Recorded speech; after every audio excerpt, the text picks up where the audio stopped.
किसी ने क्या खूब कहा है कि जंगल में जो सीधे पेड़ होते हैं वो सबसे पहले काटे जाते हैं और जो टेढ़े मेढ़े तिरछे पेड़ होते हैं वो सदियों तक जंगल में खड़े रहते हैं। एक बच्चा अपने पिता के साथ एक जंगल में घूमने के लिए जाता है। वो दूर से देखता है कि एक शेर एक हिरण का शिकार कर रहा था।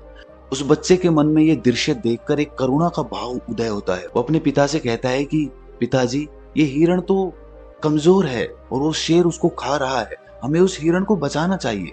ये सुनकर पिता कहते हैं, लेकिन वो शेर भी तो भूखा है, अगर तुम हिरण को बचाओगे तो तुम शेर के लिए बुरे बन जाओगे। तो इस परिस्थिति में तुम क्या कर सकते हो? अब ये बात हम सब के लिए सोचने की है कि एक जगह जहां हम किसी का फायदा कर रहे होते हैं, दूसरी जगह किसी का नुकसान कर रहे होते हैं। जैसे एक सिक्के के दो पहलू होते हैं, उसी तरह अच्छाई और बुराई के भी दो पहलू होते हैं। तो सवाल ये है कि किसी आदमी को कोई अच्छा काम करना है, अच्छा बनना है, तो वो किस तरह का काम करे जो किसी को आहत ना पहुंचाए। तो आज की जो कहानी मैं आपको सुनाने वाला हूं, उसमें आपको कर्मों का पूरा ज्ञान मिलेगा कि असल में कर्म क्या है और कर्म, अच्छे कर्म क्या होते हैं। इससे पहले कि आप इस कहानी में खो जाएं, इस चैनल को सब्सक्राइब जरूर कर लें। तो चलिए कहानी शुरू करते हैं। बात उस समय की है जब गुरुकुल में शिक्षाएं हुआ करती थी।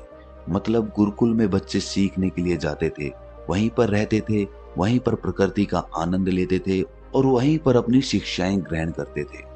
ऐसे ही वेणुवन गांव का मोहन नाम का युवक गुरुकुल में पढ़ाई करने के लिए जाता है। उसके माता पिता उसे बचपन में ही उस गुरुकुल में भेज देते हैं। गुरुकुल में जाने के बाद बहुत सालों तक वो अपने सहपाठियों के साथ बहुत अच्छी अच्छी शिक्षाएं ग्रहण करता है। उसे वहां पर जीवन के सिद्धांत सिखाए जाते हैं। उनमें से एक सिद्धांत ये सिखाया जाता है कि हमेशा भलाई का काम करो, अच्छा काम करो, सबकी मदद करो। ये ज्ञान मोहन के दिमाग में बहुत गहरे से बैठ गया था। इसीलिए जब वो वापस गुरुकुल से अपनी शिक्षा ग्रहण करके आया तो वो अपने गांव में सबकी मदद करता था, हर किसी का काम करता था। कोई भी युवक उससे कोई काम करने के लिए कहता तो वो मना नहीं करता था। लेकिन जैसे जैसे समय बीतता गया, एक दिन उसने अपने कानों से छुपकर सुना कि गांव के कुछ युवक उसका मजाक बना रहे हैं। वो सब कह रहे हैं कि वो तो फायदा उठाने के लिए है, उसके तो मजे लो, उसका लाभ उठाओ जितना हो सके। वो किसी के काम को मना नहीं करता, वो दूसरों का काम करने के लिए अपना काम भी छोड़ देता है। बताओ कितना मूर्ख है। ये सुनने के बाद मोहन के कानों में खून उतर आया। वो निष्पक्ष भाव से सबकी मदद करता था, सच्चे दिल से करता था, लेकिन बदले में उसे क्या मिला? ये सुनकर उसका दिल सहम गया और उसने मन ही मन में निश्चय किया कि आज के बाद वो किसी की भी मदद नहीं करेगा। और अब मोहन गांव का ऐसा युवक बन चुका था जो किसी की मदद नहीं करता था। चाहे कोई कितनी भी परेशानी में क्यों ना हो, मोहन को कोई फर्क नहीं पड़ता था। मोहन का ये बदलाव देखकर सब गांव वाले आश्चर्यचकित रह गए। कल तक जो दया का सागर था, इतना दयालु था, कुछ ही समय में इतना निर्दयी बन गया। ये देखकर मोहन के माता पिता को भी उसकी बहुत चिंता हुई। उन्होंने अपने बेटे से पूछा कि बेटा, ऐसी क्या बात हो गई है, तुम इतना क्यों बदल गए हो? तो मोहन ने कहा, "हाँ, इस जमाने में किसी की भलाई करके कुछ हासिल नहीं होता। ये बात मैं महसूस कर चुका हूँ। मैंने जीवन में जितनी भी गुरुकुल से शिक्षाएं ग्रहण की, वो सारी शिक्षाएं बेकार चली गई, वो व्यर्थ हो गई, क्योंकि ये संसार किसी का नहीं है। यहाँ सच्चे दिल से कोई किसी की मदद कर दे, उसको उसको बेवकूफ समझा जाता है।" और ये कहते कहते मोहन वहीं पर रोने लगा और इसके बाद मोहन बहुत परेशान रहने लगा। उसके माता पिता पहले वाला मोहन चाहते थे, वो वही मोहन चाहते थे जो सब लोगों की मदद करता था। लेकिन उनका बेटा कहीं दूर निकल चुका था। दिन ब दिन हालत और भी गंभीर होती गई। एक दिन उनके माता पिता को पता चला कि पड़ोस के गांव में एक बौद्ध भिक्षु आया हुआ है और वो मानव स्वभाव के बारे में बहुत सारी बातें बता सकता है। इसीलिए मोहन के माता पिता मोहन को लेकर उस बौद्ध भिक्षु के पास पहुंचते हैं। जब वो उस गांव में घुसते हैं तो एक औरत एक बौद्ध भिक्षु को बहुत जला कटा सुना रही थी। वो उसको कह रही थी कि इनको शर्म नहीं आती, भीख मांगने के लिए आ जाते हैं, सुबह सुबह अपना काम तो नहीं करते, दरवाजे पर आकर खड़े हो जाते हैं और पता नहीं ऐसी क्या क्या बातें। लेकिन बौद्ध भिक्षु तो भिक्षा मांग कर ही खाते हैं, उन्हें तो सब कुछ सहना पड़ता है। इसीलिए वो बौद्ध भिक्षु एकदम शांत खड़ा हुआ था, उसमें क्रोध का भाव तिनका मात्र भी नहीं था। और जब उस भिक्षु को उस घर से भिक्षा नहीं मिली तो वो दूसरे घरों की तरफ निकल गया।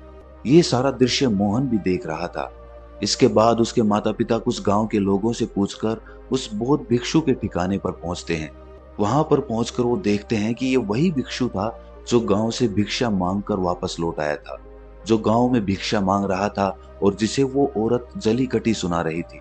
उसे देखने के बाद मोहन और उसके माता पिता ने उसे प्रणाम किया और वो वहीं पर बैठ गए। उसके बाद मोहन के माता पिता ने सारी परिस्थिति उसे बयां कर दी। उन्होंने अपने बेटे का जिक्र करते हुए बताया कि ये हमारा बेटा पहले बहुत दयालु हुआ करता था, सबकी मदद करता था, लेकिन अचानक पता नहीं ऐसा क्या हुआ कि अब ये किसी की मदद नहीं करता। कोई इसके सामने मर भी रहा होता है तब भी ये बिल्कुल उसे पानी भी नहीं पिलाता। ऐसा स्वभाव हो गया है इसका। हम कुछ समझ नहीं पा रहे कि ये बदलाव अचानक से हुआ कैसे। इससे पहले कि वो बौद्ध भिक्षु को जवाब देता, वो औरत जो गांव में उस भिक्षु को जली कटी सुना रही थी, वो अपने बेटे को लेकर वहीं पर पहुंच गई और हाथ जोड़कर उस भिक्षु से प्रार्थना करने लगी कि मेरा बेटा बहुत बीमार है, अचानक से इसे बुखार आया और गांव के लोगों ने बताया कि आप इसकी मदद कर सकते हैं, कृपया करके मेरे बेटे को ठीक कर दीजिए।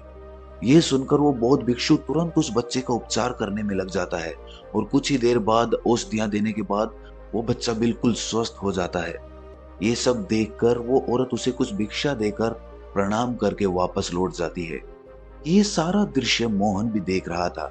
मोहन के मन में एक सवाल उठ रहा था और जब वो इसका कोई जवाब नहीं ढूंढ पाया तो उसने उस बौद्ध भिक्षु से पूछा, शायद आपने पहचाना नहीं, ये वही औरत थी जो आपको जली कटी सुना रही थी, जो गांव में आपको भिक्षा देने से मना कर रही थी। शायद आपने उसे पहचाना नहीं तो आप उसकी मदद नहीं करते। ये सुनकर वो बौद्ध भिक्षु मुस्कुराने लगता है। उसके बाद वो बौद्ध भिक्षु मोहन को बताता है कि दूसरों की अच्छाई करने से कुछ अवस्थाओं में दुख मिलता है, लेकिन अगर तुम कर्मों का सिद्धांत समझ लेते हो तो अच्छाई और बुराई, इसके सारे भेद तुम्हारे सामने स्पष्ट हो जाएंगे। मैं भली भांति जानता था कि ये वही औरत है, लेकिन मैंने बिना कोई द्वेष का भाव रखे हुए वही किया जो मेरा कर्तव्य था। जब आप किसी की भलाई या किसी की अच्छाई बिना किसी लालच के करते हो, बिना किसी बदले के करते हो, बिना किसी द्वेष के करते हो, वही अच्छाई होती है। लेकिन अक्सर हम लोग जब किसी की मदद करते हैं तो हमारे मन में यही भावना बन जाती है कि बदले में वो इंसान भी मेरी मदद करे, लेकिन जरूरत पड़ने पर जब वो हमारी सहायता नहीं करता तो हमें दुख होता है।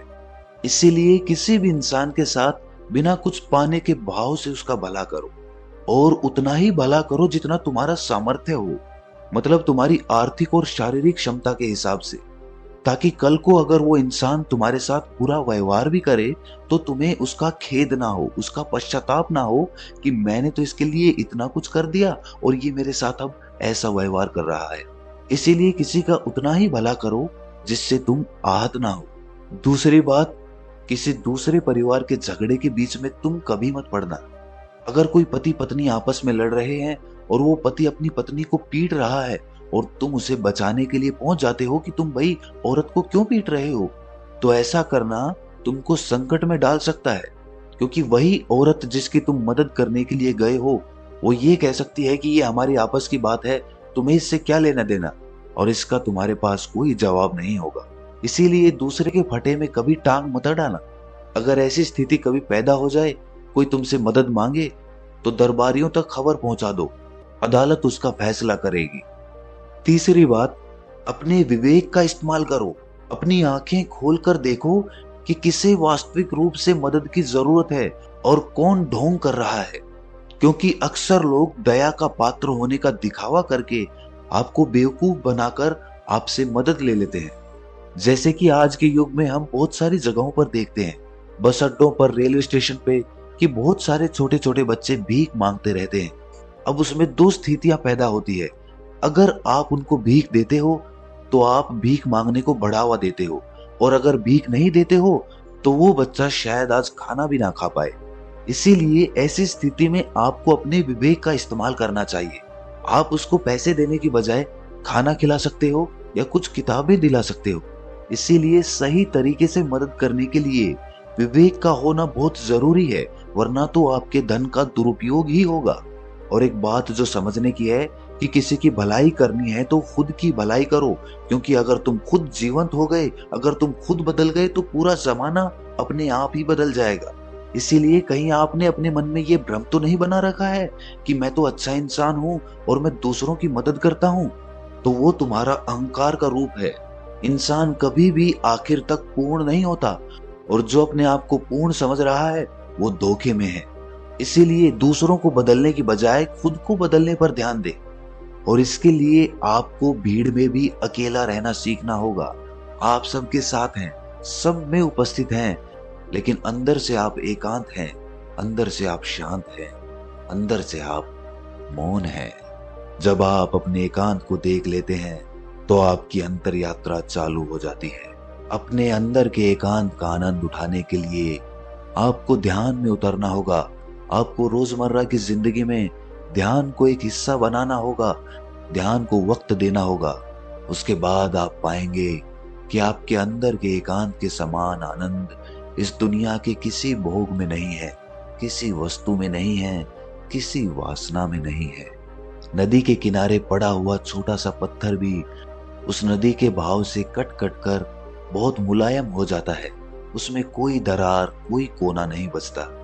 उसी तरह ध्यान के निरंतर भाव में बहने से उसी तरह निर्मल हो जाता है, जिसके बाद हम किसी भी चीज को महसूस कर सकते हैं, जिसके बाद हम वर्तमान का मतलब समझते हैं, जिसके बाद हमारे अंदर करुणा का उदय होता है। वो करुणा जो किसी विषय वस्तु से नहीं जुड़ी हुई। इसीलिए दोस्तों, आज से ही अपनी अंतर यात्रा चालू कर दें, अपने जीवन के आनंद को पहचाने, क्योंकि इंसान की जिंदगी बहुत छोटी होती है।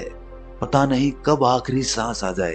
तो जीवन के जो पल बचे हैं उन्हें उस परमानंद में बिताओ। तो दोस्तों, कैसी लगी ये कहानी आपको?